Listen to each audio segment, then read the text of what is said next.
पत्नी को कभी भी नहीं बतानी चाहिए ये चार बातें। पहली, कमाई। आचार्य चाणक्य का मानना था कि किसी भी पति को अपनी पत्नी को कमाई के बारे में नहीं बताना चाहिए।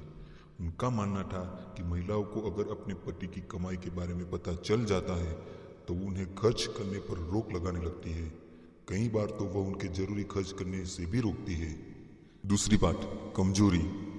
पति को कभी भी पत्नी को अपनी किसी कमजोरी के बारे में नहीं बताना चाहिए, क्योंकि आचार्य चाणक्य मानते थे कि पत्नी को यदि पति की किसी कमजोरी के बारे में पता चल जाए तो वह बार बार उसी का हवाला देती है और अपनी हर जिद मनवा लेती है।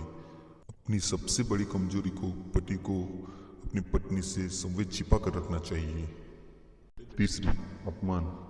यह बात पुरुषों को खास तौर पर ध्यान रखनी चाहिए कि यदि कभी किसी ने आपका अपमान किया हो तो इस बारे में भूलकर भी अपनी पत्नी को नहीं बतानी चाहिए।